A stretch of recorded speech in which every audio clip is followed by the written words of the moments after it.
जय हिंद दोस्तों। आप सभी का स्वागत है हमारे YouTube चैनल अध्ययन फॉर एनी एग्ज़ाम में। और आज की वीडियो में हम देखेंगे जो कि एसएससी जीडी के एग्ज़ाम चल रहे हैं, उसमें 11 तारीख की तीनों शिफ्ट में पूछे गए जीके के क्वेश्चनों को। अभी इन क्वेश्चनों से आप आइडिया लगा सकते हैं कि एसएससी जीडी किस तरीके के क्वेश्चन पूछ रही है, तो उसी हिसाब से अपनी तैयारी आगे कर सकते हैं।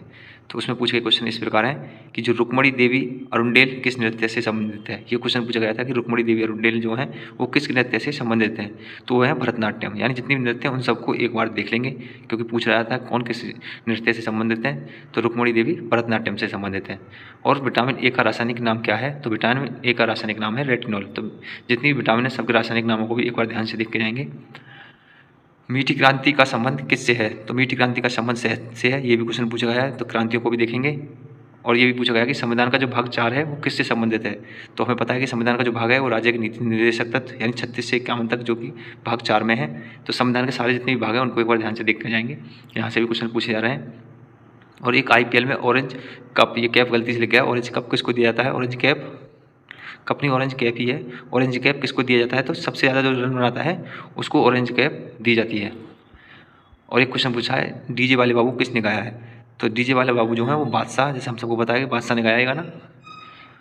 और अगला क्वेश्चन पूछा गया है करंट से रिलेटेड है थोड़ा, कि बांग्लादेश में जब तख्ता पलट के बाद शेख हसीना जब भारत आई थी तो सबसे पहले वो किस प्रशासनिक अधिकारी से आके मिली थी, तो सबसे पहले जो प्रशासनिक अधिकारी थे NSA अजीत डोभाल, यानी जो हमारे NSA हैं अजीत डोभाल जी, उनसे आके पहले ही मिली थी। और ये क्वेश्चन पूछा भारत में 2020 में शिशु मृत्यु दर क्या है, तो 1000 जीवित जन्मों पर 28.1 मृत्यु जो है वो शिशु मृत्यु दर के। इन क्वेश्चनों को देख लेंगे, करंट से रिलेटेड क्वेश्चन है। 2020 थोड़ा लास्ट अपडेटेड है, फिर भी देख लेंगे।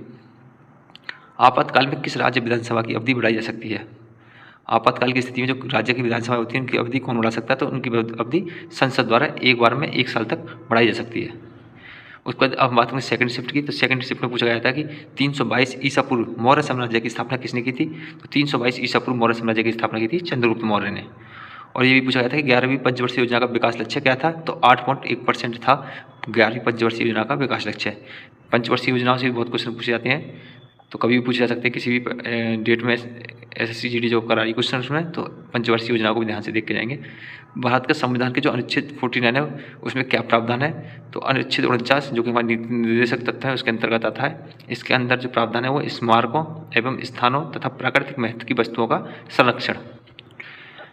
एक क्वेश्चन पूछा था कि भू प्रॉपर्टी यानी क्रस्ट किसका बना होता है, तो भू प्रॉपर्टी में सिलिका और एल्यूमिनियम बना होता है, इनसे मिलकर बनी होती है। साल 1950 में सुप्रीम कोर्ट में कितने जज थे, तो एक तो मुख्य न्यायाधीश थे और 7 अन्य न्यायाधीश थे, यानी टोटल मिला के 8 जज थे। आर वैशाली किस खेल से संबंधित हैं, तो आर वैशाली जो है वो शतरंज के खेल से संबंधित हैं। तो खेल और खिलाड़ी किस खेल से संबंधित हैं ये भी ध्यान से देखे जाएंगे, पूछ लिया था यहाँ से भी। और थाईपुसम महोत्सव किस भारतीय राज्य में मनाया जाता है, तो यह तमिलनाडु में मनाया जाता है थाईपुसम। तो जो महोत्सव हैं जिस जिस राज्य की से रिलेट करते हैं उन सबको एक बार ध्यान से उनको भी देख लेंगे। अगस्त 2024 में संघ लोक सेवा आयोग यानी UPSC का जो चेयरमैन है वो कौन बनी है, तो वो है प्रीति सूदन। ये करंट क्वेश्चन पूछा गया था। द्वितीय पंचवर्षीय योजना से कथन संबंधित प्रश्न आया था, यानी जितनी मैं बताया था वो पंचवर्षीय योजना को देख लेना, हर शिफ्ट में कुछ ना कुछ पूछा ही जा रहा है लगभग। तो द्वितीय पंचवर्षीय योजना कुछ कथन से दे रखे थे, उसके अंतर्गत एक प्रश्न उस तरीके से बनाया था, तो उसमें पूछा गया था कथन में, तो उसको देख के चले जाएंगे। क्वेश्चन हमारे पास अभी है नहीं, लेकिन पंचवर्षीय योजना द्वितीय से पूछा गया, ये पता है हमको। ज्ञानपीठ पुरस्कार में कितनी राशि प्रदान की जाती है, तो ज्ञानपीठ पुरस्कार में 11 लाख। सारे पुरस्कारों को देख लेंगे किस पुरस्कार में कितनी राशियाँ दी जाती हैं, तो ज्ञानपीठ पुरस्कार में दी जाती है 11 लाख। ये क्वेश्चन आया है। उत्तर पूर्वी राज्यों में उच्चतम साक्षरता दर वाला राज्य कौन सा, मिजोरम। वैसे तो केरला की सबसे ज़्यादा है, लेकिन उत्तर पूर्वी राज्यों में मिजोरम जो है सबसे साक्षरता दर वाला राज्य है। अब बात करेंगे थर्ड शिफ्ट की। थर्ड शिफ्ट में जो पूछे गए थे वो मयूरभंज छऊ किस राज्य का लोक नृत्य है, तो लोक नृत्यों को भी हर राज्य के देख लेना। तो यह उड़ीसा राज्य का लोक नृत्य है। और भारत का सबसे कम जनसंख्या वाला केंद्र शासित प्रदेश कौन सा है, लक्षद्वीप। तो जनसंख्या में से भी क्वेश्चन पूछे जा सकते हैं, जनसंख्या को भी एक बार देख लेंगे। न्यूनतम आवश्यकता कार्यक्रम MNP के दौरान शुरू किया गया था, ये किस MNP कौन सी पंचवर्षीय योजना के दौरान शुरू की गई थी, तो ये थी 5वीं पंचवर्षीय योजना के दौरान MNP शुरू की गई थी। निम्नलिखित में से कौन सी पर्वत श्रृंखला नर्मदा ताप्ती नदियों के बीच में है, यानी सोन नदी के दक्षिण में स्थित है, तो सतपुड़ा और मैकाल जो रेंज है वो नर्मदा और ताप्ती नदियों के बीच में है।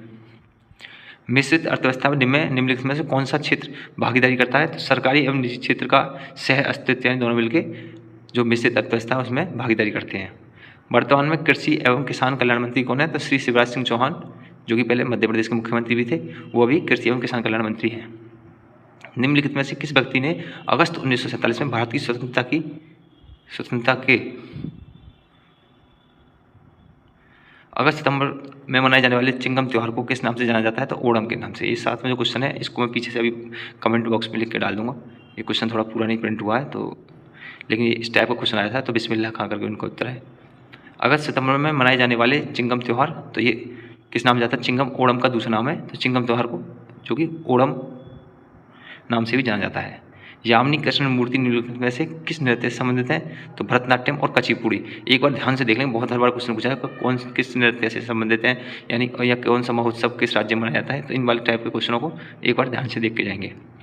मौर्य दरबार में ग्रीस के राजदूत का क्या नाम था? तो मेगास्थनीज जो था, ग्रीस यानी ग्रीस आया हुआ था, ये मौर्य साम्राज्य में राजदूत का काम करता था, मेगास्थनीज। इसने एक पुस्तक भी लिखी है इंडिका, मेगास्थनीज की पुस्तक है इंडिका, देख लेंगे थोड़ा। उच्च न्यायालय के न्यायाधीश की नियुक्ति कौन करता है? तो भारत के जो राष्ट्रपति होते हैं उच्च न्यायालय के न्यायाधीश की नियुक्ति करते हैं। दांडी मार्च का नेतृत्व किसने किया? तो मोहनदास करमचंद गांधी ने दांडी मार्च का नेतृत्व किया। इसमें जो एक आधा क्वेश्चन छूट गया है, लगभग सारे क्वेश्चन देने की हमने कोशिश की है। धन्यवाद। ये वीडियो आपको यूजफुल हो आगामी एग्जाम के लिए। अच्छा लगे तो लाइक करें, सब्सक्राइब करें।